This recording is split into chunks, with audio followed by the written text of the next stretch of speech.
Chaque année dans le monde, 1000 nouveaux mots entrent dans le dictionnaire.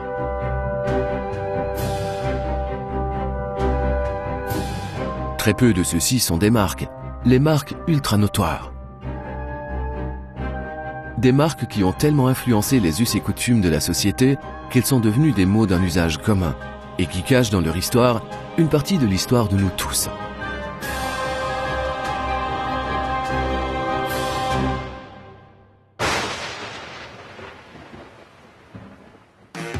Gérard! Oui, maman? Sors pas sans ton manteau! Oui. Et puis prends ton écharpe! Oui, maman. Gérard, mets ton bonnet! Oui, maman. Oublie pas tes gants! Oui, maman.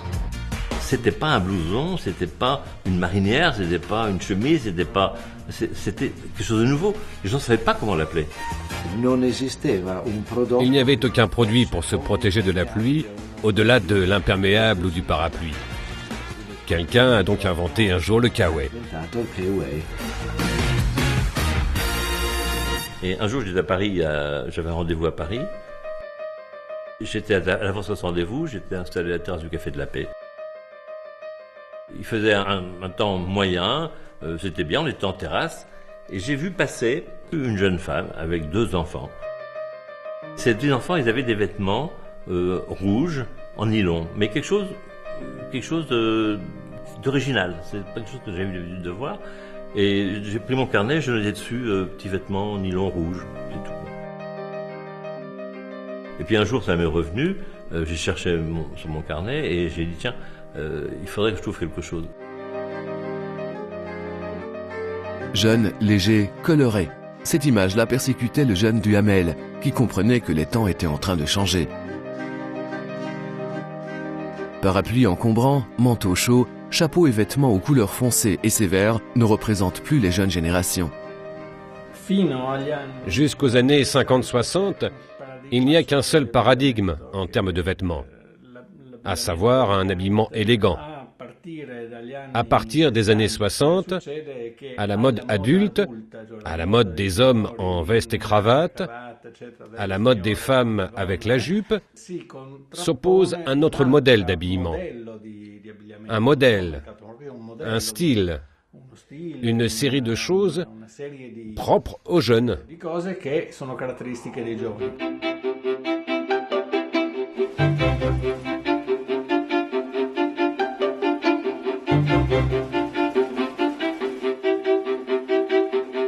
Le jeune inventeur, inspiré par le nouveau climat culturel qui s'apprête à changer le monde, se met tout de suite au travail. Dans l'arrière-boutique de l'atelier de couture de son père, il réalise un produit qui sera destiné à la célébrité. Une veste à la forme simple et essentielle, en nylon, colorée, imperméable, unisexe. Avec une caractéristique unique. Il y avait une poche plaquée à l'époque sur le devant, et en le manipulant, je l'ai rentré dans sa poche. Et en rentrant dans sa poche, là, il y a une idée, peut-être, si je le rentre dans sa poche, je vais peut-être pouvoir arriver à le... On l'appelait un en-cas pour la pluie. En-cas, en français, ça s'écrit E-N-C-A-S. Ça veut dire, c'est le dépannage. Vous avez ça dans votre poche, en cas de pluie. En cas de. Kawaii signifie en effet cela. Just in case. Une chose que l'on amène toujours avec soi, même si elle ne sert pas, en cas de nécessité. Le mot-clé est liberté. Le mot-clé est être libre de se déplacer. Être libre même de se vautrer, être libre de se mettre et de s'enlever les choses sans trop de complications et sans façon.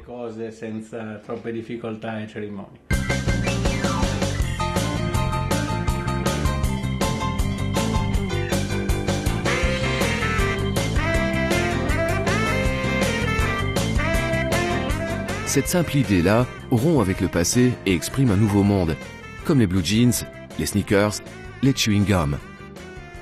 De nouveaux mythes qui changent les désirs et la coutume de la société et qui ont un dénominateur commun. Ils viennent tous des États-Unis d'Amérique, le pays symbole du changement. Voilà la raison pour laquelle il fallait faire croire que cette veste-là, si innovante, était américaine. l'agence de publicité, il s'appelait Monsieur Castin, disait non, il faut un nom américain, il faut absolument faire croire que ce produit est américain, qui vient des États-Unis. Il faut un nom américain, sinon vous n'en vendrez jamais. La première publicité style américain est prête. Les espaces sur la presse sont réservés. Mais il y a un petit détail qui manque. Un nom pouvant remplacer le nom français en cas de. Castin, très souvent dans les noms qu'il proposait, il y avait très souvent oué à la fin. Parce que oué, c'était bon phonétiquement. Il m'a pas dit, Monsieur Castin, vous voulez votre oué, moi je veux mon cas. On fait Kawé, ça vous va? Et Castin, fantastique, ça c'est une idée, c'est génial. Kawé, je suis sûr que c'est pas déposé. Et 3 minutes après, il y avait un graphisme qui était fait. Et puis c'est parti. Voilà, la marque a été créée. Kawé est le bon nom. Ni trop court, ni trop long, simple à rappeler, international. Mais afin de rendre une marque ultra notoire, il ne suffit pas d'avoir une idée brillante et un nom adéquat. Il faut même qu'il ait un succès de marché extraordinaire. On a vendu la première année 250 000 coupes blancs, ce qui était absolument extraordinaire. Certaines marques ont toutefois réussi plus que d'autres à s'affirmer, à saisir l'occasion, à être en syntonie avec le moment, et le même pour certains produits, y compris le Kawé. Il était extrêmement pratique, une des très grandes commodités des années 60-70, lorsque le monde a introduit dans le marché de très nombreuses innovations qui amélioraient la vie des gens.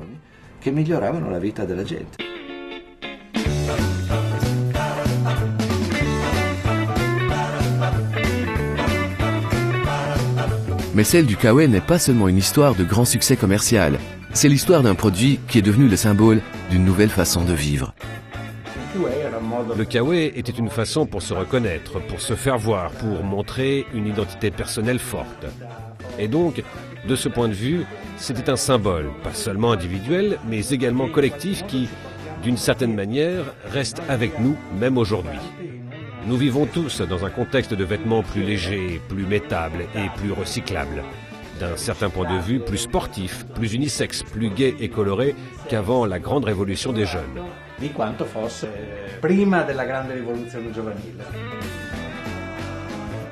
La société redécouvre le temps libre, le sport, le contact avec la nature. Et l'idée d'une veste pratique et colorée que l'on peut toujours emmener avec soi conquiert non seulement les jeunes générations. Qui n'a pas dans son album de famille au moins une photo d'une sortie avec l'école, d'une promenade en campagne ou à la montagne avec la petite veste repliable en banane? Le succès est tel que Kawé devient l'une des marques les plus fameuses au monde. D'abord, on a vu une marque qui était vraiment extrêmement connue, on a vu une notoriété en France équivalente à Renault. C'était incroyable. Une marque si célèbre qu'elle est devenue un motif d'orgueil national. Recherché en 1980 par des Américains, le groupe Wrangler, qui avait fait une proposition pour nous racheter. Et on avait accepté d'être vendu à ce groupe américain. À l'époque, l'Élysée a mis son veto à la vente de Kawé à un groupe américain. Ah bah ça y est, je l'ai mon Kawé. Tu permets? Ouais. Ouais. C'est pas un vrai. Oh. Ça, c'est un vrai.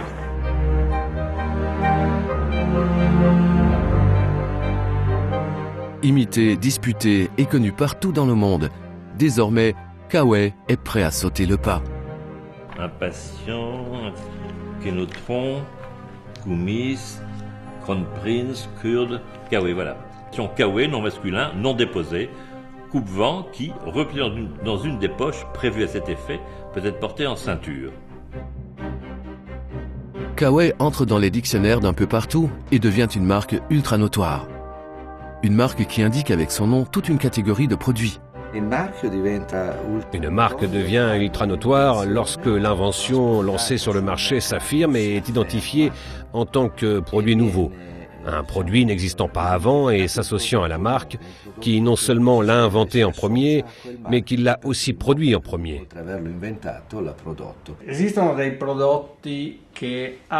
Il y a des produits qui ouvrent des voies. Kawé a eu ce destin, il a été le premier, il a eu beaucoup de successeurs et d'imitateurs. Et son nom général a été gardé le long du temps. Come nome generale.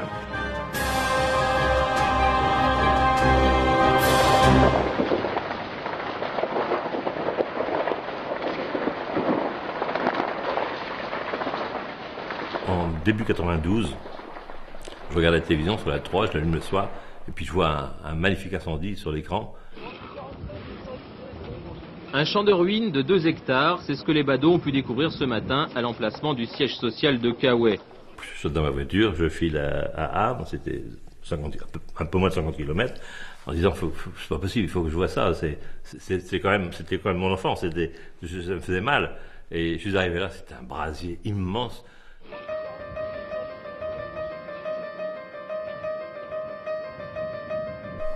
C'est quand même, c'était 25 ans de travail qui étaient partis en fumée comme ça. Et c'est triste quand même.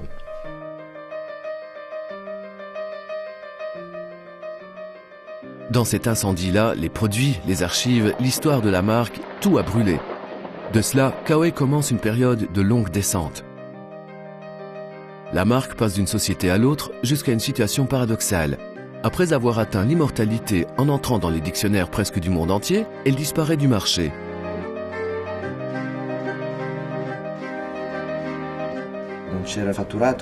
Pas de revenus, pas d'immeubles, pas d'autres valeurs considérables comme tangibles, mais au niveau intangible, une marque qui était entrée dans le dictionnaire ne pouvait pas ne pas valoir un tas d'argent. C'est toujours le même discours. Dans le bloc de marbre, il y a une belle statue si quelqu'un arrive à la sortir. Dès 2004, dans les mains de la nouvelle propriété, Kaoué est en train de réoccuper le devant de la scène internationale. 50 ans se sont écoulés depuis sa naissance, mais sa forme simple et essentielle, ainsi que l'idée de légèreté et de liberté qu'il exprime, sont plus que jamais vivantes et actuelles.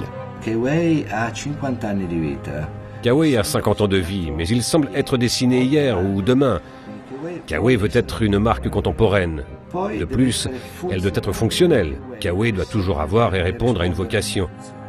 Le Kaoué doit toujours être technologique, coloré et intelligent.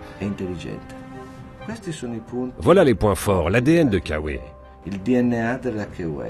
Si ça correspond à ces 5 critères-là, c'est Kaoué. S'il manque un critère, c'est pas Kaoué. L'histoire du Kaoué nous a raconté les grands changements des coutumes de notre société. Car c'est justement cela, ce que fait une marque lorsqu'elle devient ultra notoire. Elle ouvre de nouvelles voies, influence et améliore nos vies. Elle prend vie dans un objet dont l'on aime bien connaître l'existence, dans les petits gestes du quotidien, ainsi que dans les idées qui changent le monde.